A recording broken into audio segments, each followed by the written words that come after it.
Hi guys, I want to do a quick briefing with you guys before I get this video started.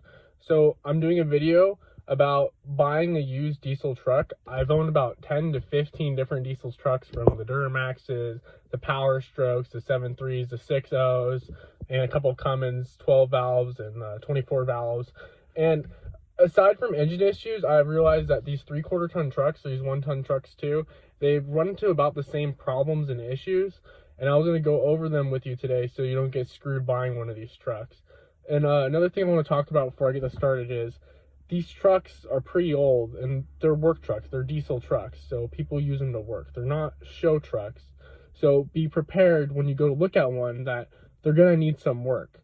For instance, I bought this 2003 I'm about to show you. I'm going to tell you a little bit about it before I start the video. Hi guys, I wanted to share with you today a little bit of experience with buying a used diesel truck. Now, I've owned about 10, 15 diesel trucks that I've daily driven since I was 16 years old. And these 3/4 ton trucks run into about the same problems, from Ford to Chevy, Dodge, all of them except for, I'd say the newer trucks, which are like 2013 or up. They don't have as many problems. But you have to remember, when you're buying a used diesel truck, you're not buying a new truck. You have to expect you're going to have to put some money into it. For instance, with this Duramax that I'm driving now, I bought about 3 or 4 months ago, and it's been a great truck. But I spent about, I think it was like $16,200 when I bought it, and I planned on putting $5,000 into it directly after I bought it. Like that whole month after I had it, I was putting money to it after time after time after time to build it into the truck I wanted to, just to daily drive and use it as a tool, because they're tools. They're not toys really, or, you know, some people like to build show trucks and put the wheels on them, but we'll get a little bit more into that. So I'm going to tell you guys what to look out for, and yeah, it's going to be a good video.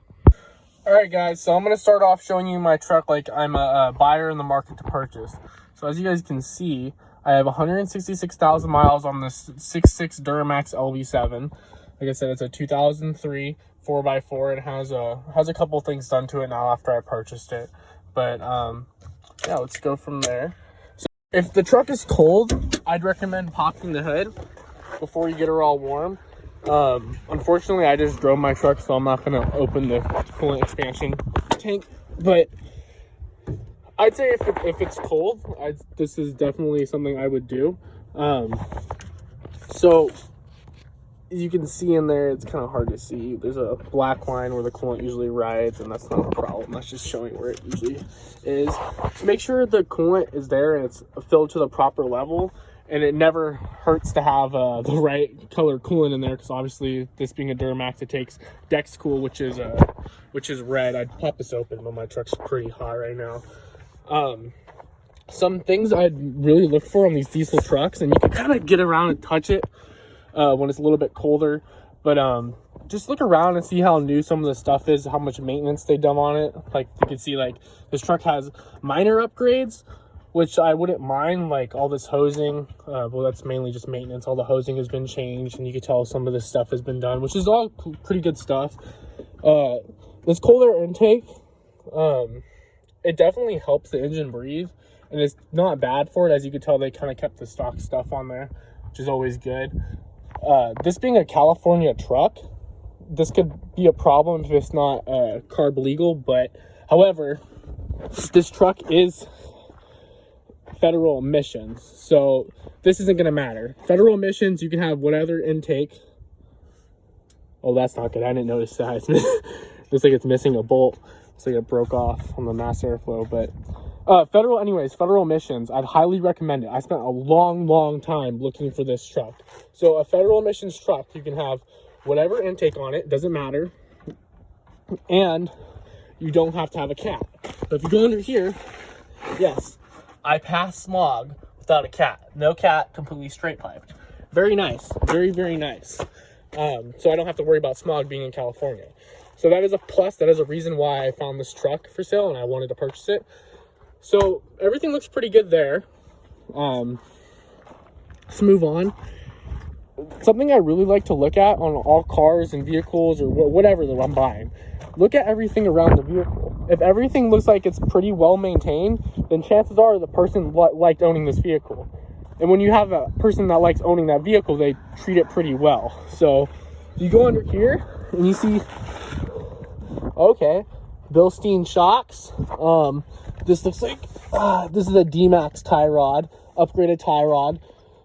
The front ends on these trucks are a little bit, I'd say, yeah, a little bit janky, but this all looks like it was taken care of pretty well. Now, this truck does have a 4-inch lift on it, so that's kind of explains the, you know, all this stuff.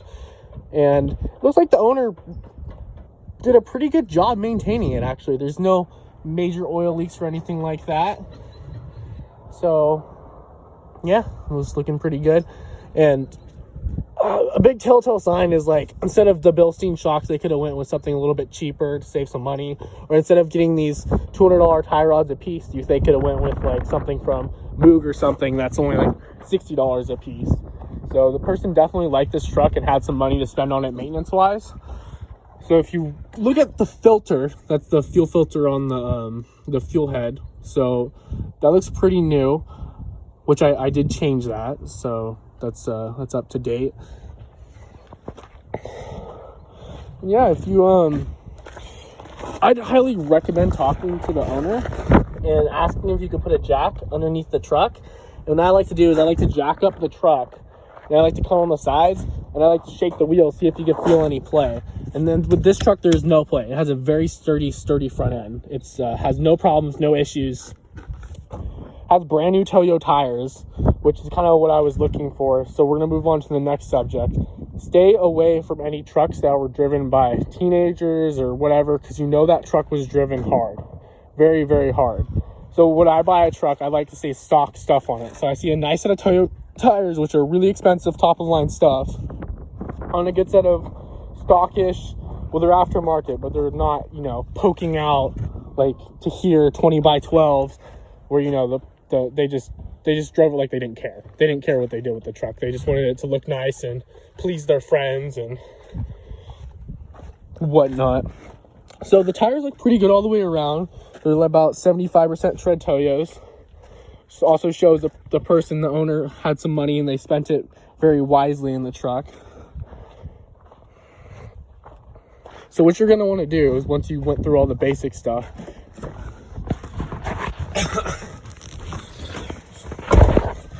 give it a start.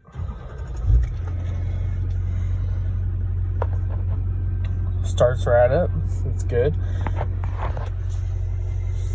And I'd go through all the controls, make sure everything works, because later on down the road, that's something you're going to have to fix, especially the 4-wheel drive. Check that 4-wheel drive. That'd be a hassle. Big hassle. A scary night. Alright, now what you guys are going to want to do is you're going to want to go for a drive. You want to make sure there's no major vibrations or like major play in the steering. Another good way to check the front ends on these trucks is get going about 40-50 miles an hour and step on the brakes. Now, don't step on the brakes super hard. I mean, come on, you're driving someone else's truck. But step on the brakes moderately, just like you're stopping at a stop sign. Maybe you stopped a little bit late and you're hitting the brakes to stop. And take your hands off the wheel. See if the truck pulls hard left or right. It could pull a little bit to the right or the left, and you know, it's a 3/4 ton truck. It's gonna do it. But if it, like, I'd say if it pulls hard like this or like there, and like it's kind of a pain in the butt to drive, then obviously that's a problem you're going to have to deal with. So check it now before you have to deal with that problem. And if you still like the truck, like I said, these trucks need work. Just address it with the seller and see if he'll budge on price. Because my major thing is, I'd rather buy that truck, get the seller to go down on price, use that money you saved and fix that item, because now you have a better truck. You have a truck that you don't have to mess with the steering anymore. It's paid for. It's paid for in the purchase. How does it get better than that? So anyways, we're going to go on here. I'm not going to test drive it because I just kind of gave you guys the tips. We're going to start it. And this is a major thing with diesel trucks, especially Duramaxes do this a lot, because these LB7s are known to have bad injectors. Go back here, and you're going to want to see if there's any diesel smoke coming out or hazing or anything. This is an all-stock truck, so there shouldn't be any of that stuff. And there's not. And I kind of stand back here and see if you smell a sweet smell or see any white smoke coming out either. And there's nothing like that. That'd be coolant burning slowly or whatever. It could be burning fast. But there's nothing like that back here. It's clean exhaust. You can smell the diesel. Very, very healthy truck. after you've gone on your test drive, you check all these things, so now the engine is warm. I let the truck idle. So let it idle for 10 minutes, and we'll check some things while it's idling for like 5 or 10 minutes. Pop the hood again. This is what we're gonna check for blow-by. You're gonna pop your hood. There you go. There's the oil fill. You're gonna take off the oil fill.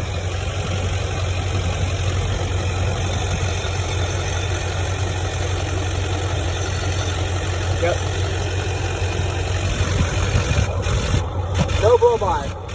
Top is just sitting on there. Nothing. Very healthy truck. No blow-by at all.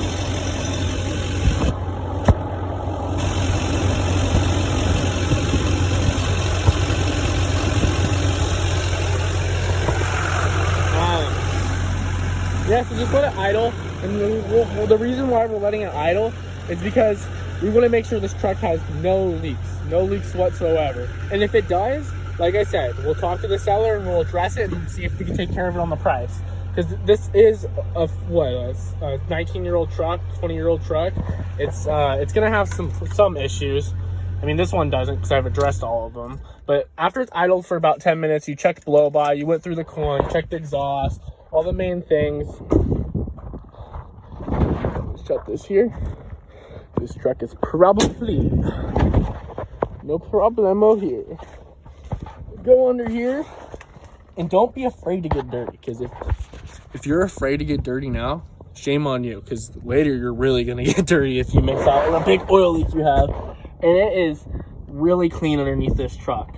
And like I said, I went through it. You're gonna want to check the transfer case. No major leaks. You can see that's not really seepage, just kind of just grease packed up on there, road grime and stuff, but there's no dripping, or really, I wouldn't even say that's seepage. Transfer case is clean. Check the transfer case. Transmission leaks? No transmission leaks. As you guys can see, I did this upgrade. It's the Duramax Store deep pan, and I'll get a little bit into that. We'll move on to some of the upgrades I did next that are really, really good for diesel trucks, and I'd highly recommend them. So let's keep going with the front axle. No leaks on the front axle. Get under there, crawl under there, check it out. Go under the front end. This truck has no leaks whatsoever.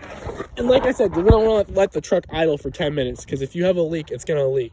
It's not gonna leak when you come park the truck and, you know, one drip on the ground. You're not gonna see it. Let it idle for 10 minutes in their driveway once it's warm, because that's when the oil is thin. The oil leaks usually when it's thin. So get that engine hot and check it out. All right, so now we're gonna move on to some good upgrades that are good for the truck. All right, guys, so what we're doing here is we're looking to make sure a tuner wasn't put on this truck, because we do not want a truck with a tuner put on it. Essentially, that means the person put a tuner on this truck, drove it harder than it was meant to be from factory. They put a bunch of more wear and tear on it that we do not need. It's just going to cause more problems in the future. And hell, if we want to put a tuner on it, we'll get more life out of it than, you know, if it had a tuner on it the last 150,000 miles, because you don't know what they did with that tuner on there. So we're looking for holes where a tuner was mounted. There's nothing really on here. Oh, what's that? What is that? What is it? Something was there. I don't know what that was. It could have been a tuner. Could have been something else, but I don't know what that was. This truck was too clean for me to not buy it, so I bypassed that rule. But if you're looking for a good stock truck, try to stay away from stuff like that where the stuff was added on. This is something I added in, this little switch right here. That's for the little tuner I installed, because I tow with the truck, so, you know, I have to have a tuner. But, yeah, so just look for stuff like that. Yeah, and, yeah, I think we'll move on to some of the modifications. So, as far as modifications go, these are good stuff to have on your truck. I like this kind of stuff. 4-inch lift is nice. It gives you more wheel clearance. These Duramaxes do not have a lot of wheel clearance, so I'd strongly recommend a 4-inch lift. It's a good lift to have on these trucks. It's nice. It's not too high. It's not too low. It gives you some wheel clearance. It's a good riding height. It gives you some more suspension. Got that Tough Country 4-inch lift, and that's going to save me a lot of money, which I like. I won't have to put a lift on this truck. It's good to buy a truck with some upgrades. Like I said, stay away from the tuners. Try not to buy a truck with a tuner. lifts are okay. Lifts are nice to have. It saves you money in the long run. It's always nice to have a lifted truck, and they ride a little bit better, in my opinion, especially with the torsion bar lifts. And we're gonna go under here and check her out. So here's an upgrade that I installed on the truck. This is a fast fuel system, or actually I think it's a bulldog or air dog, sorry. It's an air dog fuel system. Very nice, way better than stock. Always gives you really good fuel pressure, something that's really good in a diesel truck. It keeps your injectors strong and healthy. Highly recommend this upgrade when buying a truck. If a truck has this, put a value on it. Put a value on it. I'd rather have a truck with this than have a truck that has a small leak somewhere. It's not a big deal to fix a leak. It's a little bit expensive and pricey. This is all done right. Sorry about the camera angle. So it's all done right. It has the right fittings on it. I had the Duramax store install this, so that's nice. It's done right. Try to stay away from janky work done on a truck. If someone did janky work, it's probably everywhere and it's going to cause problems. So nice fuel system installed. Gives me a little bit extra power. I can put a tune on it and not have to worry about starving the engine with fuel. Now we move on to this. This is really nice system to have.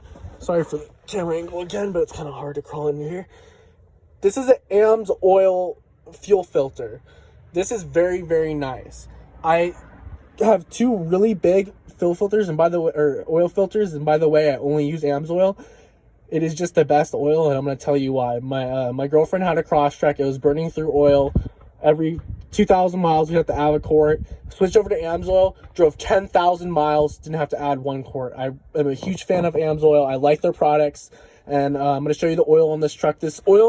This truck is ready for an oil change, and it says it on the dash. It just hit, let's say 30, maybe 3,200 miles. It's been on for a little bit, but this plugs in to the oil filter, and it just replaces the oil filter, and it's very nice. Very expensive upgrade. I'd say it's probably about a $700-800 upgrade. It is just, it's worth its money in gold. So my third really major upgrade is this deep pan Allison transmission pan, and it's really nice. Definitely change your filters. Make sure this filter has been changed, and it's nice, healthy transmission. I installed this. It gives me some more fluid. It keeps my transmission temps cooler. I tow a lot with it. I have a 35-foot gooseneck. I showed you guys in video of my race car. I have to tow that race car. I don't want to miss a race. It helps me tow. It keeps the transmission cooler. Not only that, I did go ahead and these trucks come with a 5-speed transmission, but little did you guys probably know, it's actually a 6-speed transmission. It has the 6th gear, doesn't have the computer for it or the valve body. So take this pan off, change that valve body. You get a TCM, D-Max store. It's a Sunco, or you can go the D-Max one.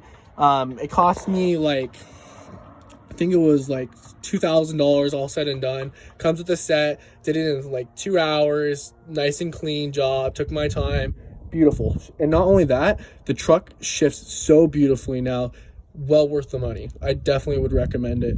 So definitely do that if you have one of these LB7s, or I believe it's LLY. Anything 2005 and below should have the 5-speed, and I definitely recommend that.